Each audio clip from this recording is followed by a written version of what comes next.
तपाईले यदि part time जब गर्न चाहनुहुन्छ भने तपाईको मोबाइल फोनमा वा ल्यापटपमा रहेको क्रोम ब्राउजरलाई ओपन गर्नुहोला। क्रोम ब्राउजरलाई ओपन गरिसकेपछि तपाईले क्रोम ब्राउजर सर्च बारमा गएर द एसआरके युनिभर्सिटी सर्च गर्नुहोला। द एसआरके युनिभर्सिटी सर्च गरिसकेपछि द एसआरके युनिभर्सिटीको लिङ्क यता देख्न सक्नुहुन्छ। तपाईले यो लिङ्कमा क्लिक गर्नुहोला। लिङ्कमा क्लिक गरिसकेपछि तपाईले यस्तो खालको इन्टरफेस देख्न सक्नुहुन्छ। यता प्याकेजमा जानुहोला। प्याकेजमा गइसकेपछि तपाईले 4 वटा प्याकेज देख्न सक्नुहुन्छ, जुन यता रहेको छ। बेसिक प्याकेज रहेको छ 1 नम्बरमा 2200 पर्न जान्छ। स्ट्यान्डर्ड प्याकेज रहेको छ 4000, प्रिमियम प्याकेज रहेको छ 7000, प्रो प्याकेज रहेको छ 10000। यदि तपाईले मेरो यो प्रोमो कोड युज गर्नुहुन्छ भने बेसिक प्याकेजको 2200 को 1600 पर्न जान्छ। प्रोमो कोड युज गर्नुभयो भने तपाईले 30% अफ हुन्छ तपाईलाई। मैले बेसिक प्याकेज लिन चाहे। बाइ नाउमा क्लिक गरिसकेपछि यता गेट एक्सेस नाउमा क्लिक गर्नुहोला। गेट एक्सेस नाउमा क्लिक गरिसकेपछि तपाईले यता आफ्नो रजिस्टर गर्नुपर्ने हुन्छ। रजिस्टरमा तपाईले यता first name, last name, email address, passport राखेर तपाईले रजिस्टर गर्न सक्नुहुन्छ। यता कन्ट्री नेपाल सिलेक्ट गर्नुहोला। डेट अफ बर्थ राख्नुहोला। कन्ट्याक्ट नम्बर राख्नुहोला। जेन्डर राख्नुहोला। यता मैले मेल राखेँ। मेन कुरा तपाईले ध्यान दिनुपर्ने कुरा यो प्रोमो कोड हो। तपाईले यो प्रोमो कोड युज गर्नुभयो भने मेरो यो प्रोमो कोड युज गर्नुभयो भने तपाईलाई 2200 को प्याकेज 1600 पर्न जान्छ। 30% डिस्काउन्ट हुन्छ यो प्रोमो कोड युज गर्नुभयो भने तपाईले। त्यसपछि यहाँ प्रपोजलमा तपाईले स्टोरी एफिलिएट सेलेक्ट गर्दा राम्रो हुन्छ। त्यसपछि तल यहाँ आई एग्री प्रोमो कोड हालिसकेपछि यता एप्लाई गर्न सक्नुहुन्छ। एप्लाई गरिसकेपछि यता देखाइसकेको छ। यता 2200 को प्याकेज 1500 देखाइसकेको छ। त्यसपछि आई एग्रीमा क्लिक गर्नुहोला र प्रोसेस टु पेमेन्टमा क्लिक गर्नुहोला। त्यसपछि तपाईले गर्नुपर्ने हुन्छ। अब यहाँनिर हेर्न सक्नुहुन्छ तपाईले यस्तो टाइपको इन्टरफेस आउँछ। तपाईले यहाँनिर चाहिँ क्युआर आउनुपर्ने हुन्छ।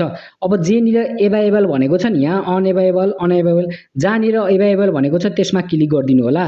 त्यसमा क्लिक गरिसकेपछि तपाईले वेट गर्नु होला। वेट गरिसकेपछि यो टाइपको एउटा इन्टरफेस आउँछ। यो टाइपको क्युआर आउँछ। यो क्युआरलाई तपाईले पहिला स्क्रिनशट लिनु होला। स्क्रिनशट लिसकेपछि चाहिँ तपाईको कुन प्याकेज लिनु भएको छ 1599 को प्याकेज लिनु भएको छ हैन।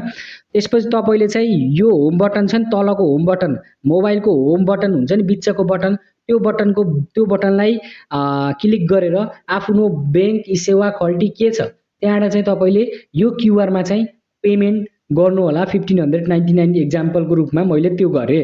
मैले गरिसकेको छु, म तपाईलाई देखाइदिन्छु।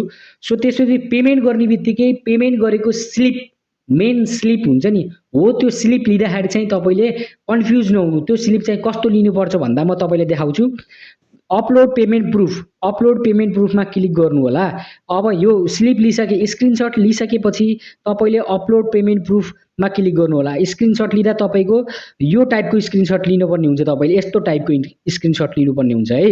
यस्तो टाइपको हुनुपर्ने हुन्छ। तपाईको त्यहाँ पेमेन्ट डन भनेर लेखेको मात्र नलिनु होला। तपाईको यो टाइपको स्टेटमेन्टमा गएर भ्यू डिटेलमा गएर हुन्छ कि तपाईको मिल्छ यो सबै हेर्न। यो टाइपको स्क्रिनशट तपाईले लिनु होला।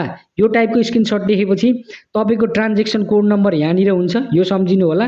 अब म तपाईलाई सिकाउन गइरहेको छु। यहाँनिर मैले क्लिक गरेँ। अब यहाँनिर क्लिक गरेपछि सबभन्दा सुरुमा पेमेन्ट गरिसकेपछि यो अपलोड पेमेन्ट प्रुफ भनेको हुन्छ नि यहाँनिर क्लिक गर्नुस्। क्लिक गरिसकेपछि यहाँ फोटोज एन्ड भिडियोज भनेको हुन्छ, यहाँनिर क्लिक गर्नुस्। यहाँनिर क्लिक गरेपछि तपाईको स्क्रिनशट कुन हो त्यो लिनु होला। अब यहाँ म आफ्नो प्रोफाइलमा गएँ, तपाईको फोटोजमा गएँ। फोटोजमा गइसकेपछि एउटा युज गरेँ, यो आयो, यसलाई मैले राइट गरेँ र मेरो पेमेन्ट स्लिपमा यो आएको छ हेर्न सक्नुहुन्छ। मैले यो राखिदिएको छु। यस्तो टाइपको पेमेन्ट स्लिप राख्नु होला तपाईले राख्दाखेरि। ध्यान दिनुपर्ने कुरा यो हो है। नत्र भने तपाईको एकाउन्ट एक्टिभेट हुन धेरै समय लाग्छ यस्तो टाइपको राख्नु भएन भने। अब इन्टर ट्रान्ज्याक्सन आइडी भनेको छ, यहाँनिर चाहिँ ट्रान्ज्याक्सन आइडी राख्नुपर्ने हुन्छ तपाईले है। ट्रान्ज्याक्सन आइडी भनेको जुन यो तपाईको छ नि यहाँ 1G, यसलाई जुम गरेर हेर्न सक्नुहुन्छ। यहाँनिर यस अब मैले यो यही राखिदिन्छु 1G0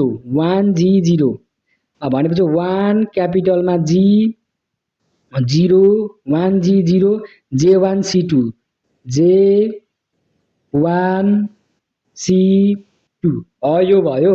अब यसलाई चाहिँ हामीले सानो बनाउने, यो ब्याक नगर्नु होला, ब्याक गऱ्यो भने फेरि पछि जान्छ। सो अब यो पनि भयो, यो पनि भयो, बिचमा हेर्नु त सिलेक्ट पेमेन्ट मेथड भनेको छ, यसमा क्लिक गर्नु होला। यो एरो छ, साइडमा एरो छ, यो एरोमा क्लिक गर्नु होला। क्लिक गरेपछि चाहिँ तपाईँको यहाँनिर दुई तिनचोटि, एकचोटि होइन दुई तिनचोटि क्लिक गरेपछि आउँछ यो ब्याङ्क ट्रान्सफर ई सेवा खल्टी केबाट पेमेन्ट गर्नुभएको त्यसमा क्लिक। मैले ई सेवाबाट गरेको हो भने ई सेवामा क्लिक गरेँ। त्यसपछि सबै सम्पूर्ण कुरा भयो। अब यो कन्फर्म एन्ड रजिस्टर भनेर लेखेको छ तलतिर हेर्न सक्नुहुन्छ। यहाँनिर चाहिँ तपाईँले कन्फर्म एन्ड रजिस्टरमा क्लिक गरिदिनु होला। त्यसपछि चाहिँ तपाईँको केही समयमा तपाईँको यो कन्फर्म हुन्छ। अब चाहिँ सुन्नुपर्ने कुराहरू तपाईँले बुझ्नुहोस् होला। अब यो कन्फर्म भइसकेपछि यस्तो टाइपको इन्टरफेस दिन्छ। अब तपाईँले यहाँनिर एकाउन्ट आफ्नो इमेल एड्रेस र पासवर्ड हान्ने बित्तिकै, लगइन गर्ने बित्तिकै तपाईँको पेमेन्ट भेरिफिकेसन इज पेन्डिङ भनेर लेखेको हुन्छ। नआत्तिनु होला। तपाईँको म्याक्सिमम 30 मिनटको भित्रमा तपाईँको पेमेन्ट, तपाईँको मेसेज आउनेछ, तपाईँलाई मेल आउनेछ है, एसआरके युनिभर्सिटीले तपाईँको एकाउन्ट एक्टिभेट भयो भनेर चाहिँ तपाईँलाई जुन इमेल राख्नु भएको थियो तपाईँले, त्यो इमेलमा चाहिँ मेल आउनेछ। मेल आइसकेपछि तपाईँले यहाँ आफ्नो इमेल एड्रेस र पासपोर्ट राखेर केवाइसी गर्नु होला। यदि तपाईँलाई केही कन्फ्युज छ भने तल दिएको डिस्क्रिप्सनमा रहेको वाट्सएप नम्बरमा चाहिँ मेसेज गरिदिनु होला। म तपाईँलाई सबै कुराहरू सिकाउने छु त्यसको लागि। हस् त धन्यवाद। फेरि आउने छु म नेक्स्ट अपडेट लिएर एसआरके युनिभर्सिटीबाट अर्निङ रिलेटेडको टपिक पनि तथा अन्य अर्निङ रिलेटेडको टपिक वाइज।